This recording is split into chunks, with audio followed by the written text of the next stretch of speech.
लोगों की चर्चा फिजिक्स के चैप्टर 3 बल तथा गति के नियम पर होगी। ठीक ना। सबसे पहले हम लोग इसको डिफाइन कर लेते हैं कि बल तथा गति होता क्या है। ठीक ना।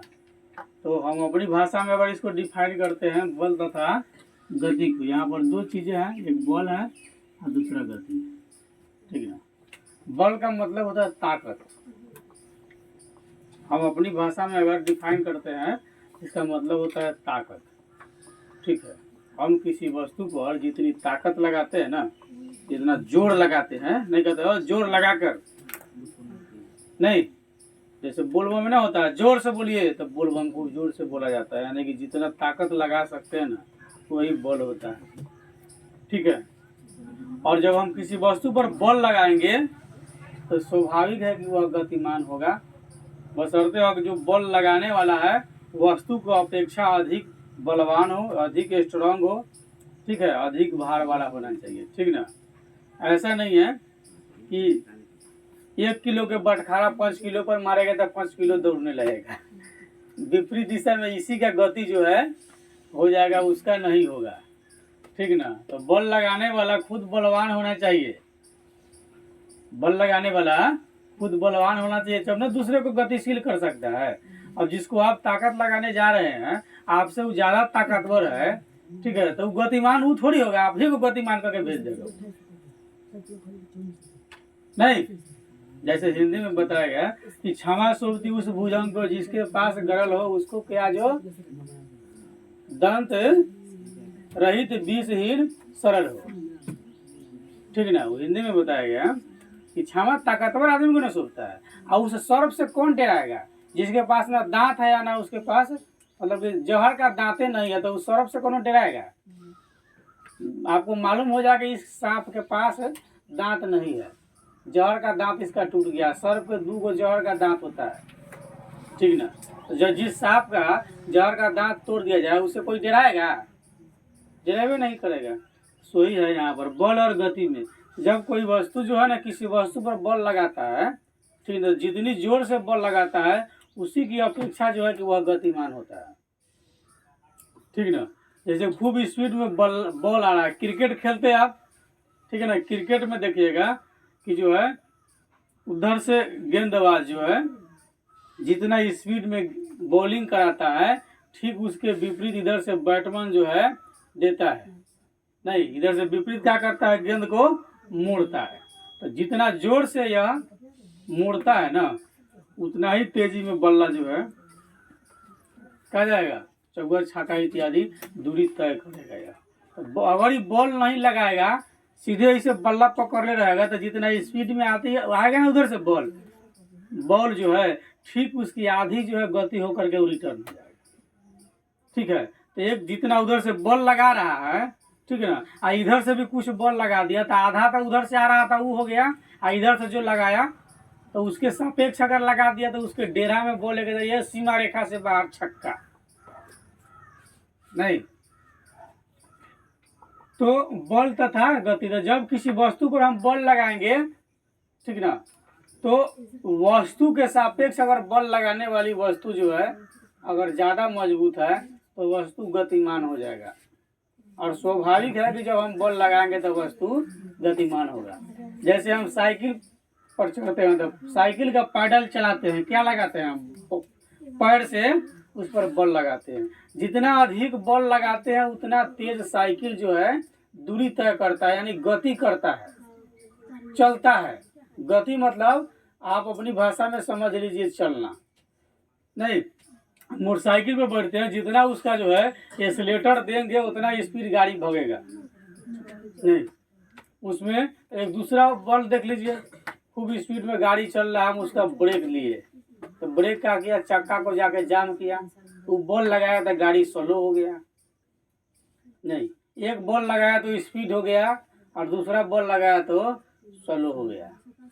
ठीक ना। तो बल लगाने से किसी वस्तु को रोका भी जा सकता है और चलायमान भी किया जा सकता है, यानी कि गति भी कर सकता है। 2 हम कार्य कर सकते हैं बल लगाकर किसी वस्तु को। ठीक ना। अब किताबी भाषा में हम चर्चा करते हैं जब हम किसी वस्तु को खींचते हैं, ठीक ना, क्या क्या करते हैं कि जब हम किसी वस्तु को खींचते हैं, पहली बात, जब हम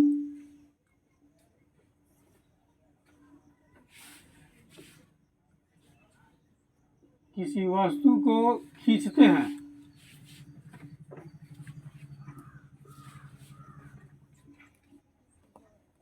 ठीक है, क्या करते हैं, खींचते हैं। खींचना को, इसको अंग्रेजी में कहा जाता है पुल। आप जाइए कहीं कहीं गेट पर ना, मॉल इत्यादि के गेट पर, एटीएम के गेट पर लिखा रहेगा पुल। पुल माने क्या होता है, खींचना। अब उसको पुश नहीं कर दीजिएगा, नहीं तो गेट टूट जाएगा। अब अपने यहाँ के लोग पुल पुश ना पूछेगा ना, तो पुल माने होगा खींचना, कि खींचिए तो ये भरे खींचिए। खींचने का मतलब आप अपने तरफ, और धकेलने का मतलब दूसरे के तरफ नहीं, धकेलने के मतलब दूसरे की तरफ। उस पर लिखा रहे पुल, आप जा करके खींचिए, नहीं धकेलिए। पुल में नहीं करेगा, गेट टूट जाएगा। गार्ड आएगा, नहीं सुनो सुनो, क्या कर दिया तेरी यार, छोड़ो। नहीं, तो जब हम किसी वस्तु को खींचते हैं यानी कि पुल करते हैं, तो बल लगाते हैं, या उसे ठेलते हैं, या कह लीजिए उसको हम धकेलते हैं।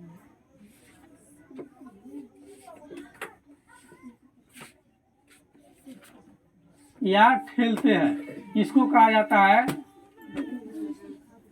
पुश, ठीक ना। हमनी एकरा के भाषा में कह देंगे ढकेलते हैं, ठीक ना। दो चीज हम करते हैं बल लगाने के लिए, ठीक ना। तो जब हम किसी वस्तु को खींचते हैं तब बल लगाते हैं, या उसको ठेलते हैं, या उसको कह दीजिए ढकेलते हैं। ठेलना या ढकेलना को अंग्रेजी में पुश कहते हैं। अगर किसी गेट पर लिखा रहा है पुश, तो क्या कीजिएगा, अपने तरफ खींचिएगा। हाँ, उसके अपने विपरीत दिशा में उसको धक्का दीजिएगी, तब जाकर के बल लगेगा और उसका क्रिया होगा, ठीक ना। तो ये पुल पुश भी कन्फर्म हो लीजिएगा। पुल माने खींचना, और पुश माने ढकेलना। पुश का मतलब ढकेलना ना। जब झगड़ा हो तो इशारा करे पुश पुश, तो तू लगना। हाँ, पहले इसी को मान रहा है, बहुत बदमाश आदमी, कॉमन सेंस डाउन हो गया इसका। तो जब हम किसी वस्तु को खींचते हैं या ढकेलते हैं, ठीक है, तो हमने उस वस्तु पर बल लगाया। जब दोनों हम क्रिया करते थे, क्या हुआ, हमने उस वस्तु पर बल लगाया। तीसरी पॉइंट ये समझिए, जब खींचते हैं या ढकेलते हैं तो हमने उस वस्तु पर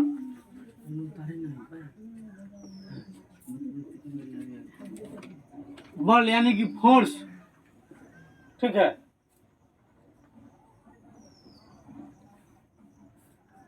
बल लगाया, ठीक है। यानी कि बल समझ में आ रहा है कि हम किसी वस्तु को धक्का देते हैं या खींचते हैं, ठीक है। तो हमने उस वस्तु पर क्या किया, बल लगा दिया। अब यहाँ तक हो गया बल की बात, ठीक है। जब बल लगाएंगे तो वस्तु गति करेगा निश्चित, वस्तु गति करेगा निश्चित, या तो इधर जाएगा नहीं तो इधर जाएगा, किसी न किसी दिशा में वो जाएगा, ठीक ना। जैसे फुटबॉल का गेंद पड़ा हो एकदम स्थिर अवस्था में, फुटबॉल का गेंद पड़ा है तो क्या है, स्थिर अवस्था में, यानी कि रेस्ट में है। अब हम उसको पैर से मारेंगे तो क्या हो जाएगा, गतिमान। तो पैर से मारना क्या हो गया, पुश की पुल, पुश। तो फुटबॉल कहाँ जाएगा, आगे कि पीछे, आगे जाएगा, ठीक है। तो हम जैसे पैर से मारे स्थिर फुटबॉल के बॉल को तो हम क्या किए, बॉल लगाए, ठीक ना। जब बॉल लगाए तो गेंद क्या हो गया, चलने लगा। तो गेंदवा जो गेंद था, इसको हम पैर से यहाँ से मारे तो क्या हो गया, दौड़ने लगा आगे की तरफ।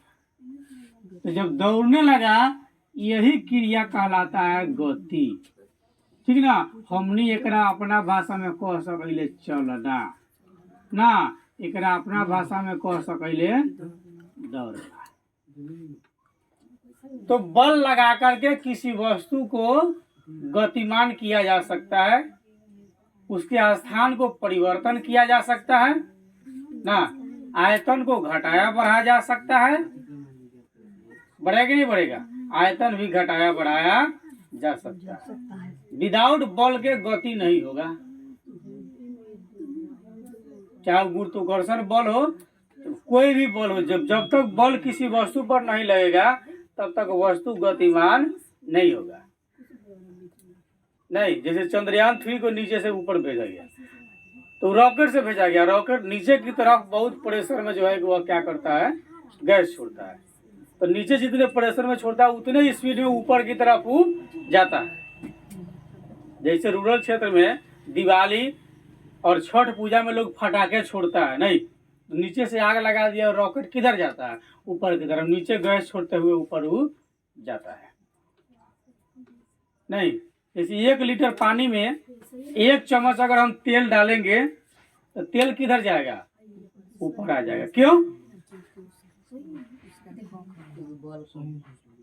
क्यों, इसका द्रव्यमान जो है बहुत कम है। जिसका द्रव्यमान कम होगा ऊपर भागेगा ना।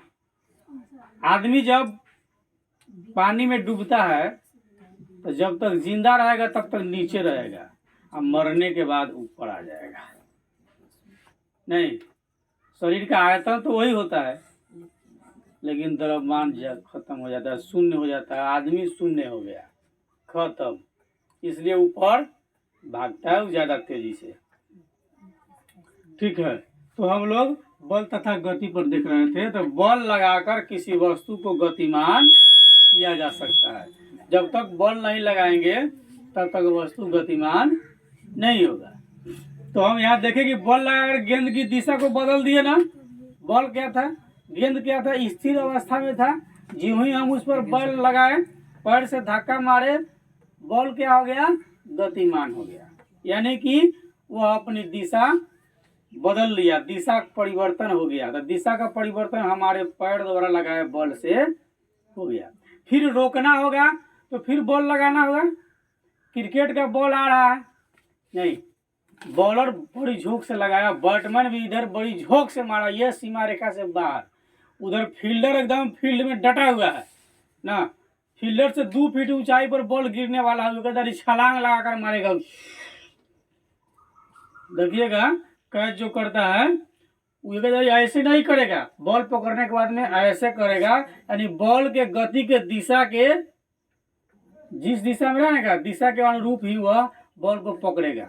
विपरीत दिशा में अगर जैसे पकड़ेगा ऐसे पकड़ेगा तो गेंद जो है वो तो गति में आ रहा है ना, गति में आकर के फिर छलांग मारेगा और हाथ से बाहर चला जाएगा। और हाथ से बाहर चला गया तो आउट नहीं हुआ। बोले ही आप गेंद को ऐसे पकड़ कर बिग दीजिए तब आउट हो गया, यानी हमने पकड़ा और फिर उसको फेंक दिया ना, तब आउट हो जाएगा, ना तो ऐसे नहीं हो सकता है। तो रोकने के लिए भी बल लगाना पड़ेगा और किसी वस्तु को गतिमान करने के लिए भी बल लगाना पड़ेगा। यानी कि गति के प्रारंभ में भी बल लगेगा और गति के अंत में भी बल लगेगा। दोनों अवस्था में बल का प्रयोग किया जाएगा। इस प्रकार एक वस्तु दूसरी वस्तु पर बल आरोपित करती है और बल की क्रिया द्वारा जो है वस्तु का क्या क्या होता है, बल की क्रिया द्वारा वस्तु जो है गति प्रारंभ करती है।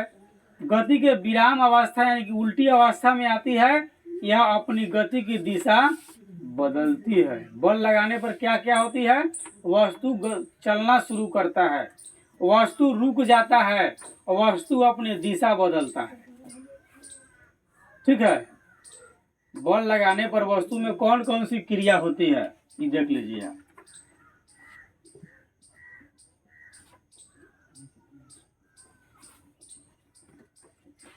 बल लगाने पर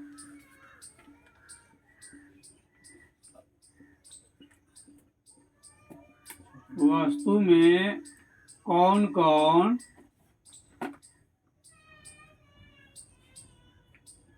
क्रिया होती है,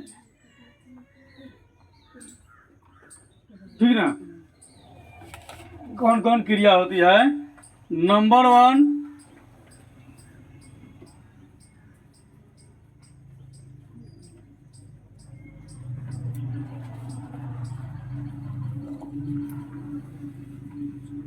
चलना, यानी कि इसको आप कह लीजिए किताबी भाषा में गति करना शुरू करती है, ठीक है। दूसरा,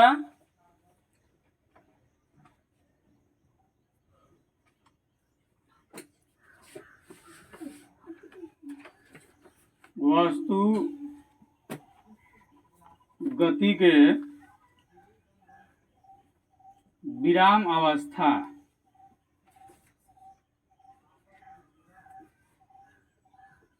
विराम अवस्था का मतलब होता है उल्टा।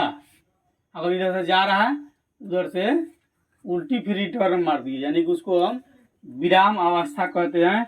इसको हमने अपना भाषा में कह ले विपरीत चाहे उल्टा, ठीक है। तो वस्तु गति के विराम अवस्था में आ सकती है।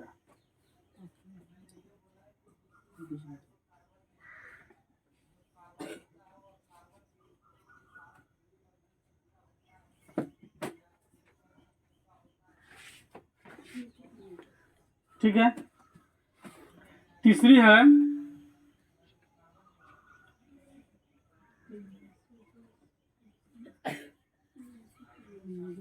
वस्तु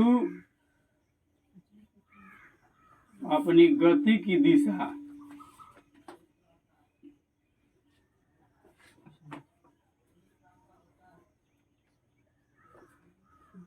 बदल सकती है ना,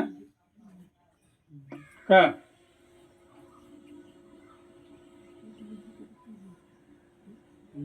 ठीक ना। यानी कि किसी वस्तु पर जब बल लगाएगा तो 3 क्रिया हो सकती है। एक, वस्तु चलना शुरू कर सकता है, यानी दौड़ना शुरू कर सकता है। दूसरा, वस्तु गति के विराम अवस्था में आ सकता है, जैसे उधर से बॉलर बॉल कराया, इधर से जो है बैट्समैन घुमा दिया ना, और चला गया सीमा रेखा से बाहर, विपरीत क्रिया कर लिया। नहीं, दूसरी, वस्तु अपनी गति की दिशा बदल भी सकती है। जिस दिशा में रहेगा उस दिशा से, इधर से बॉल आ रहा है, हम बैट इधर घुमा दिए तो बॉल किधर जाएगा? इधर घुमा उधर में जाएगा, इधर थोड़ी जाएगा। तो दिशा भी बदल सकती है, ठीक है। जब बल लगाकर 3 क्रिया हो सकता है किसी भी वस्तु के साथ, ठीक है। दूसरे शब्दों में हम कह ले कि बल वस्तु में त्वरण उत्पन्न कर सकता है। बल क्या कर सकता है? वस्तु में त्वरण उत्पन्न कर सकता है। इसके अतिरिक्त बल वस्तु की आकृति भी बदल सकती है। क्या कर सकता है? बल वस्तु की आकृति भी बदल सकती है। इसको इसी में डाल देते हैं हम लोग।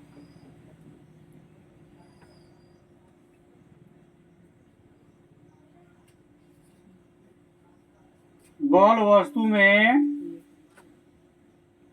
त्वरण उत्पन्न कर सकती है।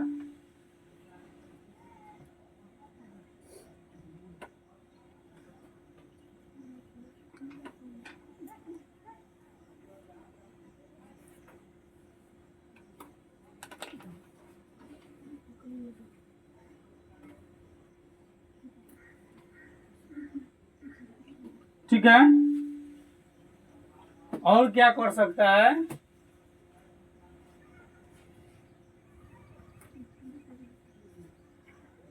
वस्तु का आकृति और आयतन बदल सकती है। ठीक है। अब रबर इतना बड़ा है, आकृति का मतलब हो गया कि उसके आकार को छोटा बड़ा कर सकता है। आयतन का मतलब जितना क्षेत्रफल में उसको भी घटाया बढ़ाया जा सकता है। ठीक है। जैसे जब हम रबर की गेंद को अपनी उंगली के बीच दबाते हैं तो क्या होता है, उसका आयतन घट जाता है। तो गेंद की आकृति क्या हो गई, बदल गई। ठीक है। अतः हम कह सकते हैं कि बल या बलों का समूह किसी वस्तु पर लगाकर 3 कार्य कर सकती है। पहला कार्य किताबी भाषा में या बलों का समूह किसी वस्तु की चाल में परिवर्तन ला सकता है। ठीक ना। ये हम लोग देखे वस्तु की चलना गति करना शुरू, तो चाल बदल सकता है नहीं। दूसरा है बल या बलों का समूह किसी वस्तु की गति की दिशा बदल सकती है। बल या बलों की समूह किसी वस्तु की आयतन और आकृति बदल सकती है। 3 को हम लोग लिखा दिए, 5 को। ठीक ना। बल के प्रयोग से किसी गतिवान वस्तु के दिशा परिवर्तन का प्रदर्शन यानी कि देखने के लिए कि किस प्रकार से होता है, तो खेल के मैदान में खिलाड़ी अपने पैर द्वारा लगे मांसपेशीय बल द्वारा गेंद यानी फुटबॉल की गति को दिशा में परिवर्तन लाता है। फुटबॉल खेलने वाला उधर से मारा फुटबॉल को, और इधर खेलने वाला दूसरे टीम का खिलाड़ी इधर से भी मारा फुटबॉल को गेंद को। फुटबॉल को गेंद से कौन चीज से मारा जाता है, पैर से। मांसपेशीय बल लगता है उसमें। कौन बल लगता है, मांसपेशीय बल लगता है। और गेंद को गोल में दाग देता है, गोल होता है उसमें चला गया, जो उसमें दाग दिया वो जीत गया। अब चलिए, तो ये एक प्रयोग हो गया कि मांसपेशीय बल द्वारा किस तरह हम किसी वस्तु को गतिमान कर सकते हैं। तो किस वस्तु का उदाहरण लिए हम, फुटबॉल गेंद का उदाहरण लिए। ठीक है। अगली हम चर्चा करेंगे बल की संकल्पना कैसे करेंगे। तो मोटरसाइकिल की अपेक्षा कार को गति में लाने के लिए, मोटरसाइकिल की अपेक्षा अगर कार को गति में लाना होगा तो अपेक्षाकृत बड़े बल की जरूरत होगी। मोटरसाइकिल को स्पीड चलाने के लिए कम बल की आवश्यकता होती है, लेकिन कार को अगर चलाना होगा तो ज्यादा बल की जरूरत होगी नहीं। अतः बल का संख्यात्मक मान बड़ा या छोटा हो सकता है। बल का संख्यात्मक मान बड़ा या छोटा हो सकता है, अर्थात बल को परिणाम है, बल का परिमाण है। यदि हम गेंद पर अपने पैर से ठोकर मारेंगे फुटबॉल की, तो गेंद निश्चित दिशा में चलेगी, जिधर मारेंगे उसी दिशा में चलेगी। किंतु यदि उसी गेंद पर करीब करीब समान बल से अलग अलग दिशा में हम ठोकर मारेंगे, ठीक ना, एक इधर से मारे, एक इधर से मारे, एक अन्य दिशा से हम ठोकर अगर मारते हैं, ठीक है, तो गेंद पहली दिशा में से भिन्न दिशा में चलेगी। इधर से मारे तो इधर चला गया, उधर से इधर मार दिए तो ये बल जो है ब्रेकअप होकर दूसरी बल के तरफ कार्य करना शुरू कर देगा। अतः किसी वस्तु पर आरोपित बल का प्रभाव बल के सिर्फ परिमाण पर निर्भर करता है। जैसा परिणाम होगा वैसा बल का कार्य होगा, अपितु बल की दिशा पर भी निर्भर करता है। अर्थात कह लीजिए बल की दिशा भी है, इसलिए बल एक सदिश राशि है। ठीक ना, बल की दिशा है, जिधर उसको हम बल लगाएंगे उसी दिशा में वो जाएगा। जैसे इधर से हम ठोकर मारे तो बल इस दिशा में जा रहा है बल, और यहाँ खड़ा होकर के फिर हम इधर से ठोकर मारे तो इस दिशा में जा रहे हैं। अतः क्या है, बल का परिमाण होता है। ठीक ना, परिमाण यानी कि उसका दिशा, उधर जिस दिशा में हम भेज रहे हैं उसी दिशा में जा रहा है, दिशा तो बदल नहीं रहा है। नहीं, फर्स्ट आदमी मारा फिर सेकेंड आदमी मारा, तो फर्स्ट आदमी का बल अवरुद्ध हो गया, सेकेंड आदमी का बल चालू हो गया। नहीं, ऐसे बॉलर जो है बॉल कराया, इधर से बैट्समैन जिस दिशा में बॉल को मोड़ेगा उसी दिशा में जाएगा। ऊपर मुड़े, नीचे मुड़े, पूरा मुड़े, पश्चिम मुड़े, विपरीत दिशा में मुड़े, जिधर मुड़ना होगा उधर वो मोड़ देगा। ठीक है ना, बॉल जिस दिशा में जा रहा था उसी दिशा में हल्का बल्ला सटा दिया तो और स्पीड हो जाएगा, और नहीं तो मुड़ दिया तो जिस दिशा में मुड़ेगा उसी दिशा में चला जाएगा। अतः इससे यह साबित होता है कि बल में क्या होता है, परिमाण होता है, इसलिए बल एक सदिश राशि है।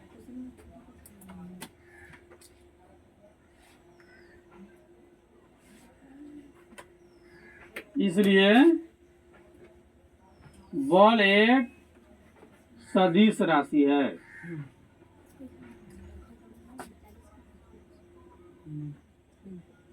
ठीक है, बल कौन राशि है? सदिश राशि है आपका। ठीक है, अब आगे हम लोग चलते हैं। वह बिंदु जिस पर बल लगता है, चाहे कोई भी बिंदु जिस पर हम बल लगाते हैं, तो उस बल का लगाव बिंदु होता है जहां से हम बल लगाते हैं। आखिर वस्तु कहीं ना कहीं तो खड़ा होगा। ऐसा नहीं है कि गतिमान है, दौड़ता है। जब हम बल लगाते हैं, जब बल लगाने की जरूरत है, तो वस्तु कहीं ना कहीं खड़ा होगा। तो किसी बल की क्रिया रेखा वह सरल रेखा है जिस पर बल विराम अवस्था में पड़ी हुई है। जिस पर विराम अवस्था में पड़ी हुई है वस्तु को गतिमान करता है, जबकि उस पर जो है अन्य बल नहीं लगता। अब विराम अवस्था में आप यहाँ एक चीज इसमें देख लीजिए, ठीक ना? क्या देख लीजिए? जैसे मान लीजिए यहाँ पर एक साइकिल ले लीजिए। ये साइकिल है, ठीक है? इसका ये चक्का है, कि ये चक्का है ना।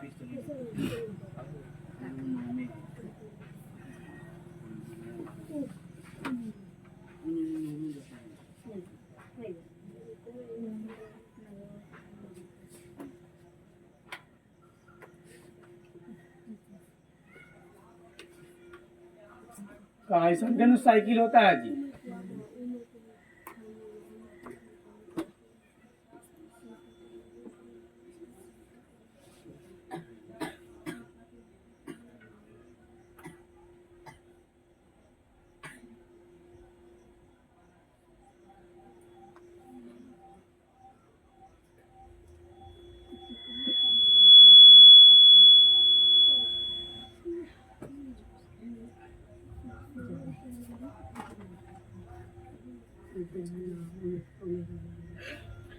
ठीक है, अब इसमें आप देख लीजिए कर क्या रहा है। साइकिल को जाना किधर है? इधर। जाना किधर है? यहाँ की तरफ जाएगा, इस साइड में इसका दिशा है। चलिए, लेकिन जब हम पौडिल को कैसे मानेंगे इस दिशा में? पौडिल कैसे चलेगा हमारा? ऐसे चलेगा, इधर से ऐसे चलेगा, ठीक ना? अब देखिए, ये पहिया जो है इसका गति किस दिशा में होगा? इस दिशा में होगा। नहीं, इधर से इस दिशा में, इधर से इस दिशा में, ऐसे या नाचेगा तब आगे की तरफ जाएगा। यानी कि ये जिधर जा रहा है इसके विपरीत में ही काम कर रहा है।